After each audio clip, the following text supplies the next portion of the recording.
you back. It is good to be back. Couple of people I want to thank. First of all, my favorite and, more importantly, Michelle's favorite.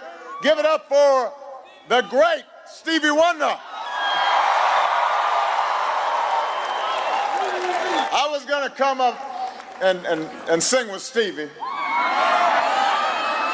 but Stevie explained that this was designed to get votes, not lose votes, so we decided not to do that. I also want to thank one of the finest public servants Florida's ever known and one of the greatest senators in the country, Bill Nelson. And I want to thank your next United States Senator, Patrick Murphy.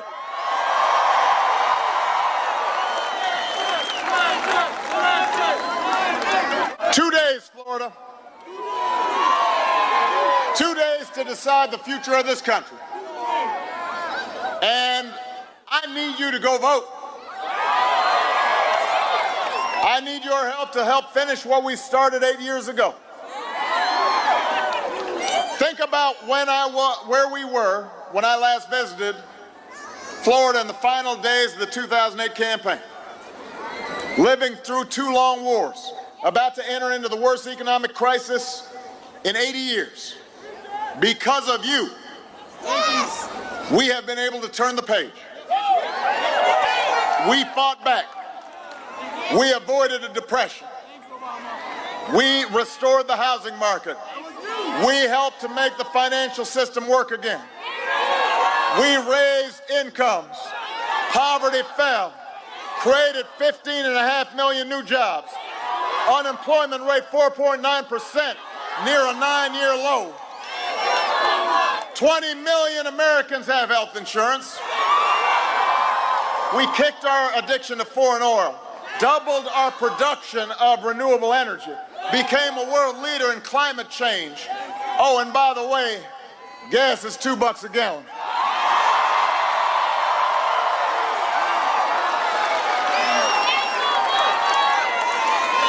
We brought home more of our men and women in uniform. We took out Osama bin Laden.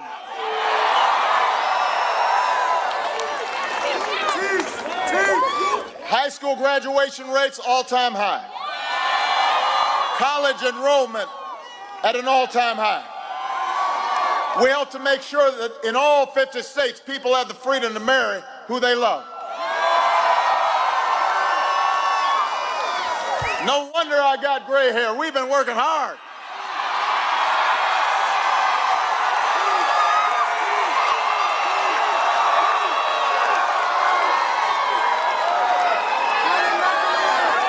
And most of all, over these last 8 years, as I've traveled all across 50 states, as I've traveled to Puerto Rico, as I've traveled all around the country, I've seen what has made America great. I have seen you, the American people. I got a hype man here.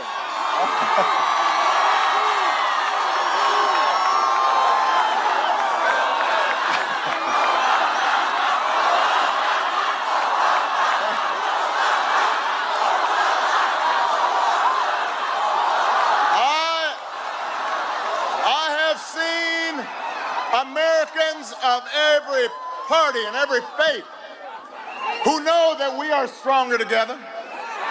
Doesn't matter whether you're young or old, men or women, black, white, Latino, Asian, Native American, folks with disabilities, gay, straight, all of us are pledging allegiance to the red, white, and blue. All of us trying to make life better for our kids and our grandkids and generations to follow.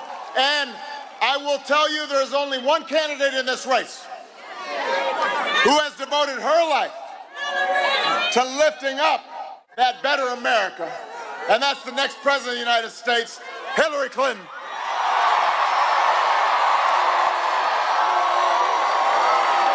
Hillary.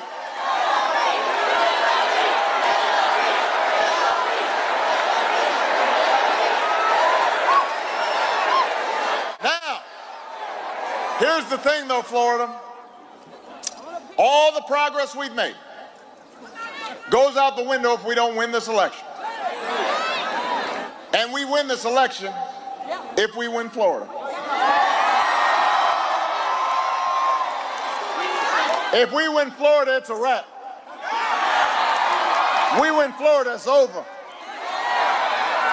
So we've got to work our hearts out this week, these next 2 days, as if our future depends on it. Because our future depends on it. And I know that sometimes at the end of a campaign, there's been so much negativity and so much noise and so much distraction and so much innuendo and rumors and false statements. And at a certain point, you feel like you just want to tune it all out. Some of you all saw Saturday Night Live yesterday. They just decided, that's it, we can't do it anymore. They ran outside. And sometimes you feel like that. But I want you to focus on this election and its candidates, because the truth is the choice couldn't be simpler or clearer. On the one hand, you have somebody who may be the most qualified person ever to run for the presidency. On the other hand, you've got the Donald. Don't boo. Vote. Don't boo. Vote. Don't boo. He can't hear your boos, but he can hear your vote. There is a reason that so many Republicans, so many conservatives have denounced Donald Trump. Even if sometimes they said, well, but we're going to vote for him anyway. That is because Donald Trump is uniquely unqualified to be president, temperamentally unfit to be commander-in-chief. Look, if you want to keep our military the greatest fighting force in the world, if you want America to be strong and respected around the world, we cannot have a commander-in-chief who suggests that it's okay to torture people, or to ban entire religions from our country, or insults POWs, or attacks a Gold Star mom, or talks down our troops.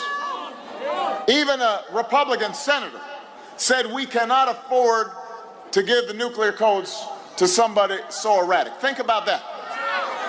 We're talking about somebody who has the nuclear codes if they're elected president. Now, you may have heard that this was just announced. I just read it, so I can't confirm it's true, but apparently his campaign has taken away his Twitter. In the last 2 days, they had so little confidence in his self-control, they said, we're just going to take away your Twitter. Now, if somebody can't handle a Twitter account, they can't handle the nuclear code. If somebody starts tweeting at 3 in the morning because SNL made fun of you, then you can't handle the nuclear codes. If you believe that America's stronger when everybody does their part, and everybody pays their fair share, then you can't have the first candidate in decades who refuses to release any tax returns, who hasn't paid his federal income tax in years, who stiffs small businesses who've done work for him, stiffs workers who've done work for him. That's not being a champion of working people, that's exploiting working people. If you cherish our Constitution, you can't elect a president who threatens to shut down the free press, threatens to throw his opponents in jail, discriminates against people of different faiths. That's not what our Constitution allows. There may be other countries who do that. Maybe he admires Vladimir Putin and some other folks who think that's okay. But this is the United States of America. We can't have that.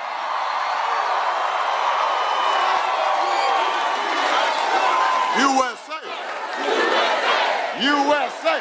USA. We believe in the Constitution here in the United States of America. We believe in the Bill of Rights. Sí se puede.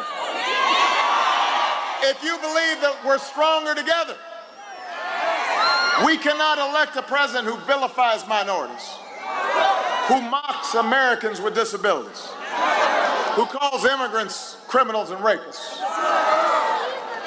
We can't elect a president who brags that because he's famous, he can get away with stuff that looks like the definition of sexual assault, or calls women pigs and dogs and slobs, grades them on a scale of 1 to 10. I've got 2 daughters, and they are magnificent because my wife is magnificent. And we've taught them that they can do anything a man can do and then some. And our friends who have sons have taught their sons to respect women and respect girls and judge them on the content of the character, not what they look like, and not to demean them and put them down. That's what I want whoever's in the Oval Office to do, is to help show all our girls, all our boys, what it means to respect women. So this election should not be a close choice. And the fact that, look, let's admit it, there are people who are supporting this other guy is an indication of the degree to which stuff that's not normal, people have been treating like it's normal. Yes, Mr. President. I mean, we hear people justifying some of this comment, some of this comments. Hold on a second. Wait, I love you too, but hold on 1 second. We hear people saying that somehow it's okay because he doesn't mean it. Or they say, well, this is just locker room talk. Or they say, well, yeah, what he says is terrible, but, you know, once he gets in office, it'll be different. Let me tell you something. I've been in this office now almost 8 years. And here's what I can tell you. Here's what I can tell you. Who you are, what you are does not change when you take office. It just magnifies who you are. It just shines a spotlight on who you are. If you disrespect women before you became president, you'll do so once you're president. If you accept the support of Klan sympathizers before you're president, then you'll accept their support after you're president. If you disrespect the Constitution when you're running for president, then you were even more likely to disrespect it even when you swear to uphold that Constitution when you take the oath of office. Look, I am a proud Democrat, but we're not Democrats or Republicans first, we're Americans first. I've got Republican friends. They don't think or act the way he does, which is why they're not planning to vote for him.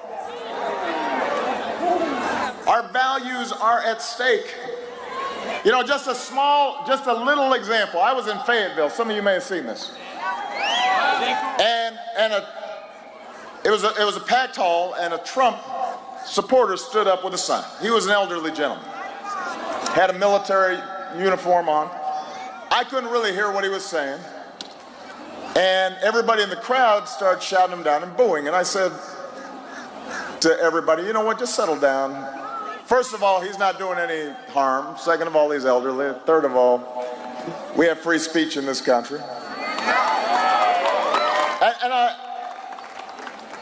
And fourth of all, I said, don't boo, vote. Just a few hours later, Trump gets up on stage in front of his crowd. This is just a few hours later. And he said, did you see how President Obama yelled at a Trump supporter in his audience? I just made it up. Didn't just make it up, but said the exact opposite of what had happened.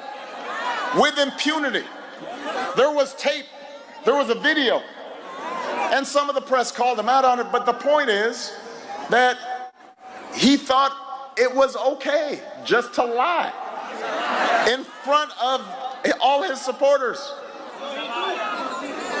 on television. Wasn't even trying to be sneaky about it.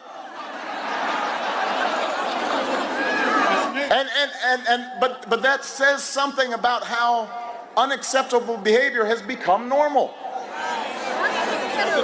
And that's why he is uniquely unqualified to hold this job. And the good news is all of you are uniquely qualified to make sure he doesn't get the job.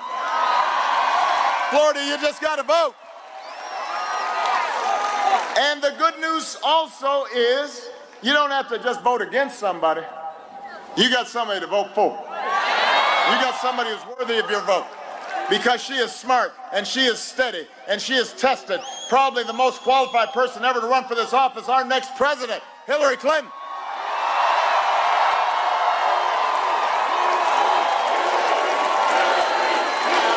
Hillary.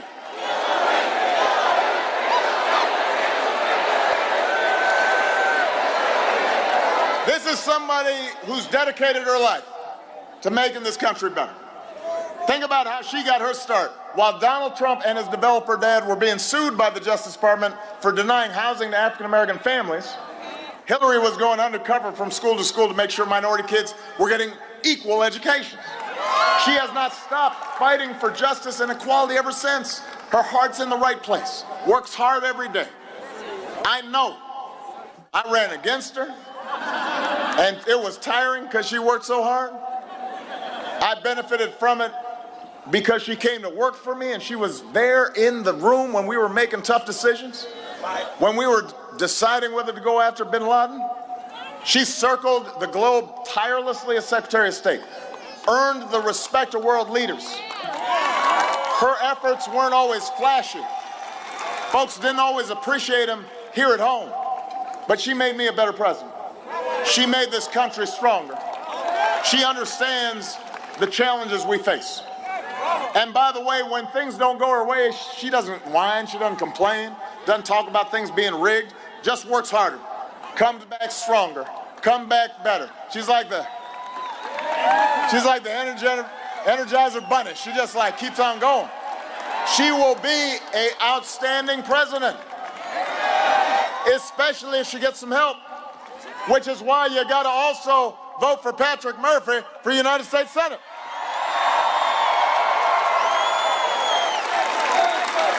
One thing about being president, you got to have allies in Congress. Unlike his opponent, Marco Rubio, don't boo, what, you're supposed to vote. Patrick actually shows up to work, puts you ahead of politics. He's fought to make sure Planned Parenthood is still around to provide health care to people. He's fought for comprehensive immigration reform. He accepts the science behind climate change. Brought Democrats and Republicans together to fund Everglades restoration. There's one other big difference between Patrick and Marco Rubio. Marco Rubio supports Donald Trump. Now, keep in mind, Marco, a while back, when he was running against Donald, called him a dangerous con artist who spent his career sticking it to working people. He tweeted, "Friends don't let friends vote for con artists." Guess who just voted for Trump a few days ago? Marco Rubio. So, A, that means he doesn't have any good friends. B, it means that even though he knows Trump is unqualified, even though he knows he's a con artist, he still voted for him because it was politically expedient. So if you want a senator who will say anything, do anything, be anybody just to get elected, then that's your guy. If you want a senator who will show up and work for you and tell you the truth, then vote for Patrick Murphy and give Hillary some help.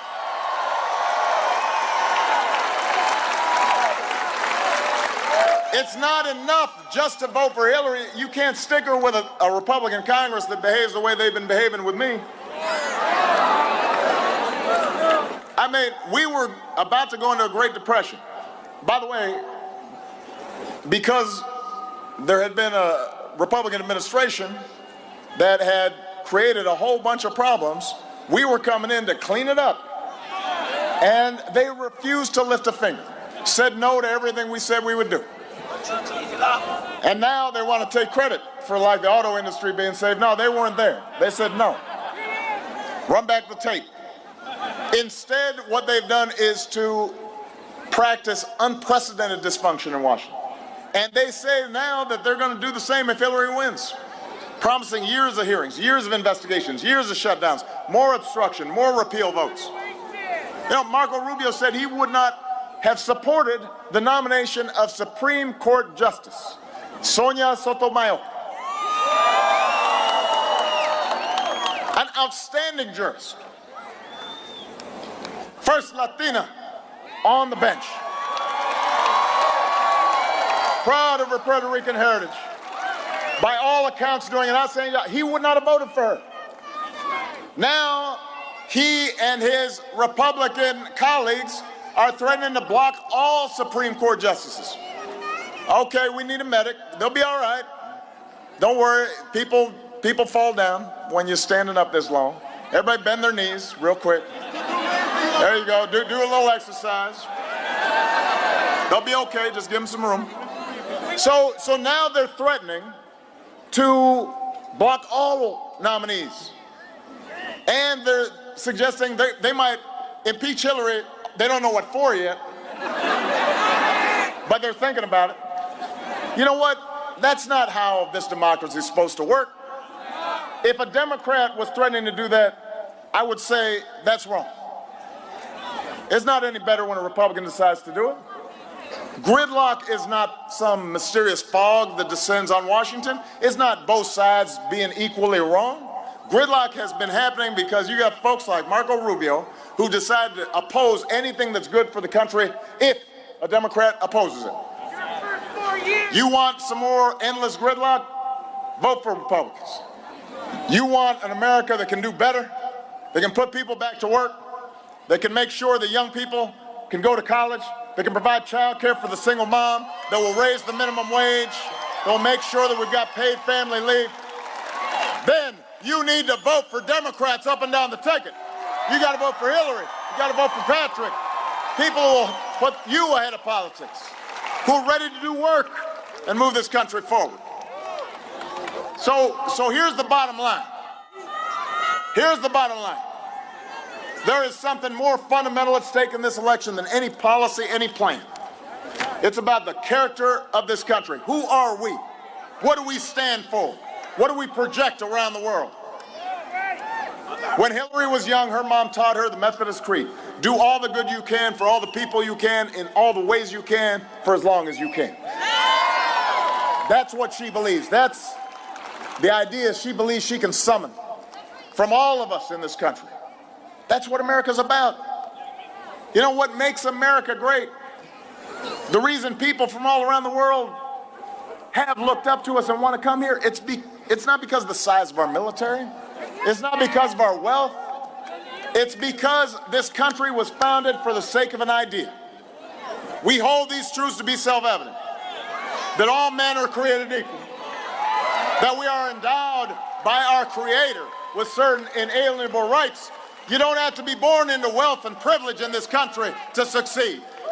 You don't have to look a certain way or have a certain last name to be able to provide for your family. That's what drove patriots to fight a revolution. That's why our GIs fought fascism and communism.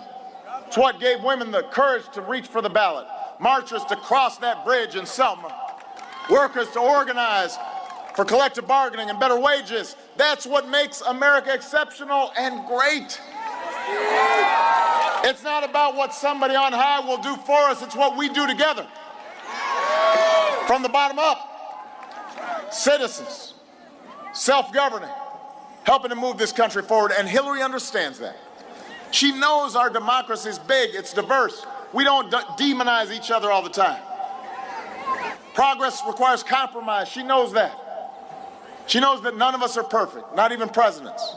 But we should try to conduct ourselves with the basic values of decency and courtesy and dignity and respecting other people and being big-hearted and knowing that if this country has given you so many breaks, you should give something back. That we should look out for all kids, not just our own kids. So I know a lot of you may be cynical or fed up about politics. And this election's been a tough one. But you have the power to reject the mean-spirited politics that would take us backwards. The most important office in a democracy isn't president, it's citizen. You have the chance to make sure that this country goes in a better direction. You have the chance to elect somebody who spent her entire life believing in this democracy. You have the chance to elect the first female president, an example for our daughters and our sons. You have the chance to shape history. Don't let that chance slip away. Don't fall for those who tell you your vote doesn't matter. Don't fall for this idea that all politicians are the same. They're not. None of them are perfect, but they're not all the same. Some of them are a lot worse. Some of them are better. Some of them will look out for you. Some of you, well, I can't say what they'll do to you. So if you've been marching for criminal justice, you got to have a president of Congress who actually wants to disrupt the pipeline from underfunded schools to overcrowded jails. If you've been marching for the environment, you got to have a president of Congress that believes in science and will protect this planet. If you want more good jobs and a higher minimum wage, you can't just sit there and complain. You got to vote. If you care about immigration reform or helping Puerto Rico get back on its feet, you got to vote.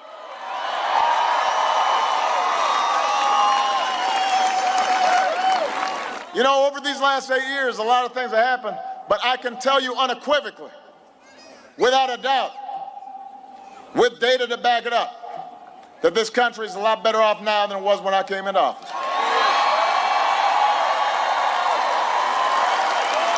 I can prove it. The numbers don't lie. And so I want you to understand that that would not have happened had it not been for the votes you made back in 2008. Wouldn't have happened had it not been for the votes that you made in 2012. You have proof that your vote matters. And I may not be on the ballot this time, but everything we've done's been on the ballot. Justice is on the ballot. Fairness is on the ballot. Looking after working people's on the ballot. Higher wages is on the ballot. Protecting the environment's on the ballot. Treating people fairly is on the ballot. Civil rights is on the ballot. Our democracy is on the ballot. Hillary Clinton, she'll build on the progress we made, but you have to vote. Then you got to get your friends voting, your cousins voting, your neighbors voting, your co-workers voting. Cousin Pookie's got to get him off the couch. He's got to vote. And when you vote, America's transformed. When you vote, we cannot lose. When you vote, we reject fear. When you vote, we embrace hope. Choose hope. Choose hope. Choose hope. Choose hope.